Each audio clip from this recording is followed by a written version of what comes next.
Welcome to Steppa the Flatbush Don TV, where we don't glorify the streets, but instead we learn from them.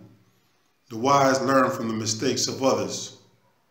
The fool makes the same mistakes over and over, expecting a different result.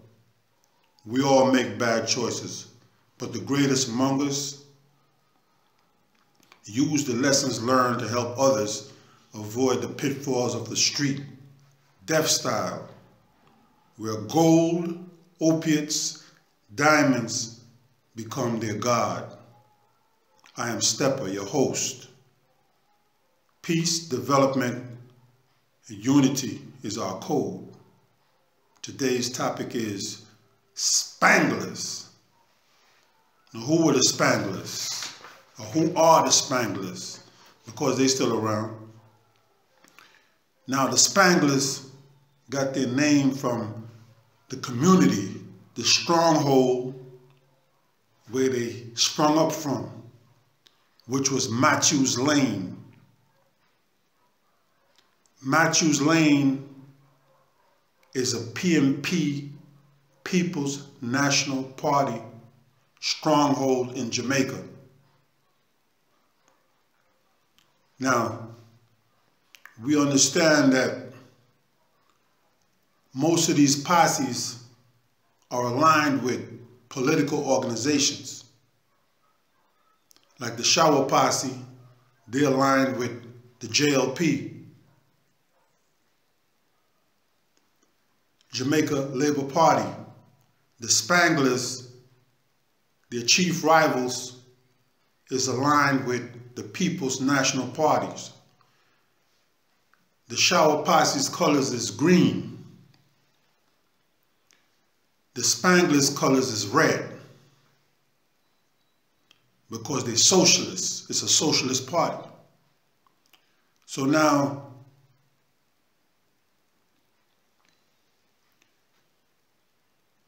these brothers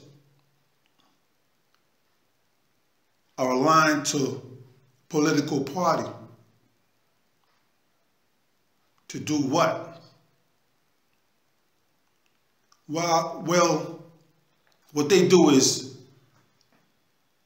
they guarantee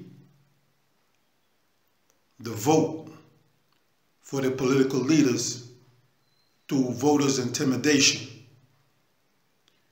They go to the voter station during election time or before election. They roam around the community and make sure everybody within their constituency is going to vote a certain way. And if you talk like you're going to vote another way, they might put an X on your house. And we know X marks a spot. So now they were expected to deliver votes in exchange for development contracts and money from their political party. Right? Now, the leader of the Spanglers was a gentleman by the name of, and I'll use the term loosely, Donald Zeke Phipps. Donald Zeke Phipps. He was the Don. Came up through the ghetto because most of these garrisons are made up of poor people who seek a better life. And sometimes they band together in order to raise the community from squalor, from poverty, degradation. So they do what they have to do, band together, and try to do what they can for their community.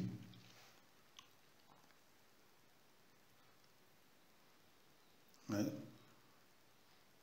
Now the Spanglers, because they were aligned with the PMP, and they were socialists. They were being trained. They received paramilitary training from Cuba to go against the Shower Posse and the JLP.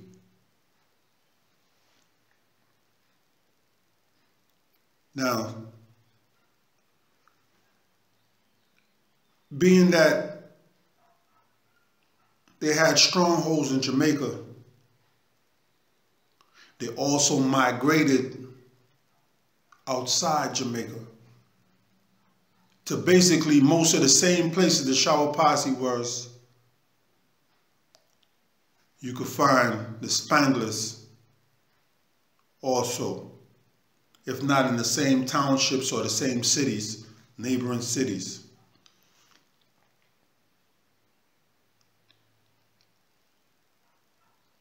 Spanglers, well, let me put it like this. Shower Posse was the more famous or infamous, but Spanglers was just as dangerous, if not more. Just as dangerous, if not more so. Right. Now,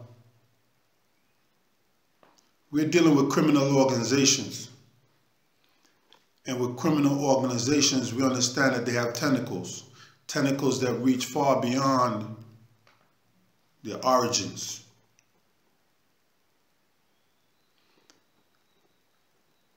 The Spanglers migrated to New York, where they set up shop on and made their base of operations on Edgecombe Avenue in the city, New York City.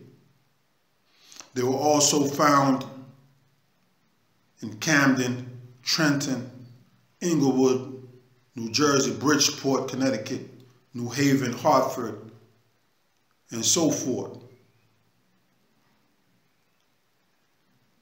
So the Spanglers spread their wings and had a structure of bosses and formed like little cells in all these different places who had to answer to a bigger man as a matter of fact, two. Glenford, Early Bird Phipps,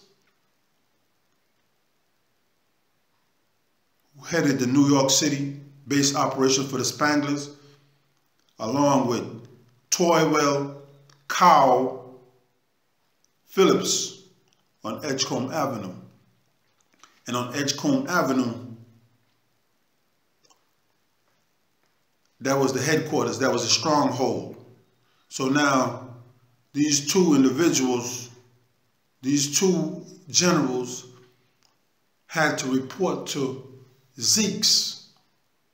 So whatever money they accumulated had to be sent back to Jamaica, maybe minus their cut. Pay tribute to the Don in Jamaica, the stronghold, the foundation. Same thing as Shower Posse. So we're dealing with a highly organized system. This is not no fly-by-night operation. We're talking about an organization of enforcers, distributors, who have leaderships and workers in different tier systems. Both Shower Posse and Spanglers, make no mistake, with some dangerous and deadly individuals. Just because you might not hear of the Spanglers as much as you do the Shower, they were just as dangerous, if not more. And take into account that a lot of times you judge an individual by who their enemies are. Let me say that again. You judge an individual by who their enemies are. So if their enemies can't vanquish them in one swoop of a hand, what does that tell you? They're dangerous individuals. But as dangerous as these individuals are,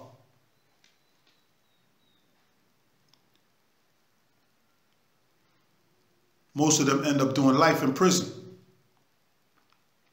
such as their boss, their Don, Donald Zeke Phelps, who was sentenced for murder, received a life sentence.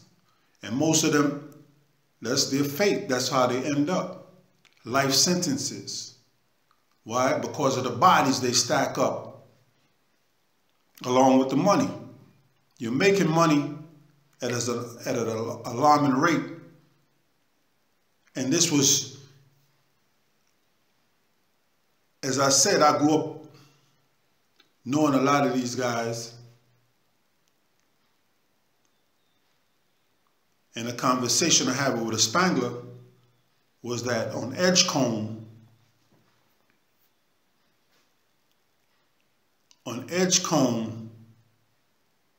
they used to sell 1,000 pounds of weed a day.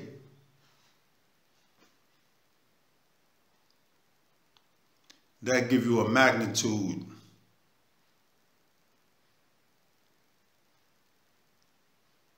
of how much money that they were making. But with the money comes the bodies. You have to defend.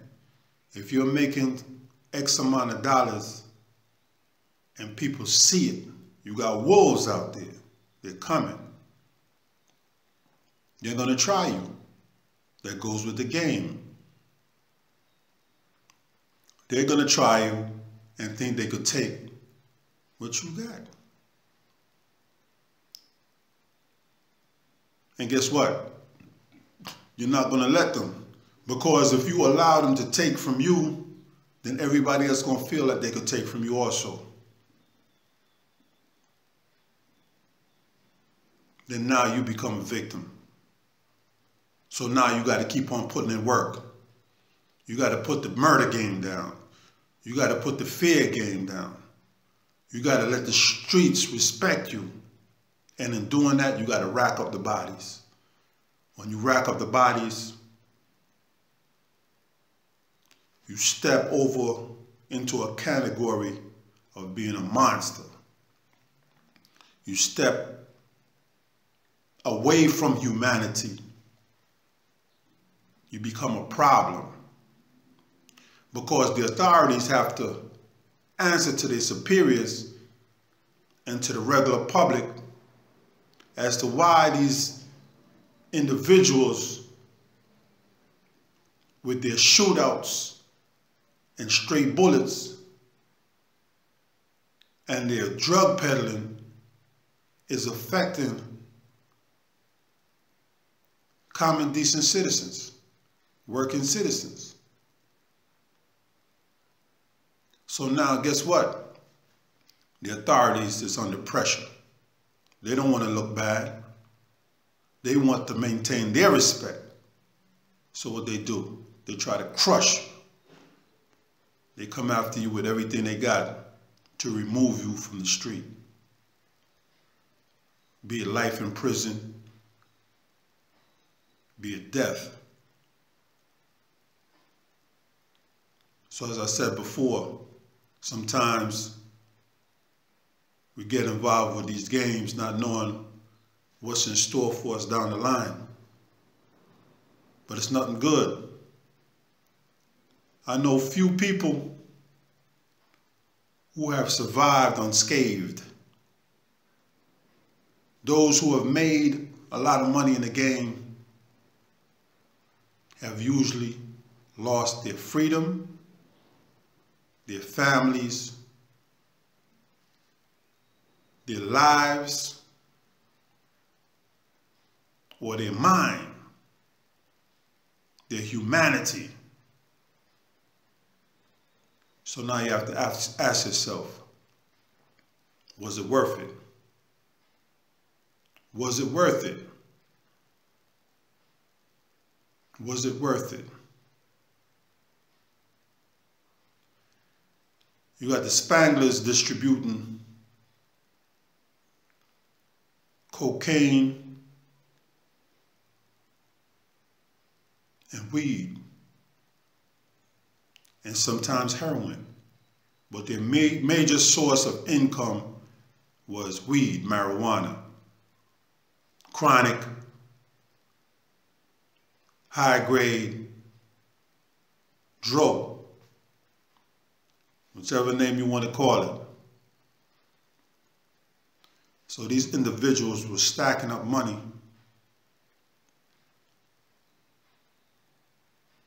and sending it back to Jamaica, to the communities, impoverished communities that they came from, to help those who needed help the most. Now, I'm not saying all the money went to the impoverished. A lot of money went to the dons for personal gain also.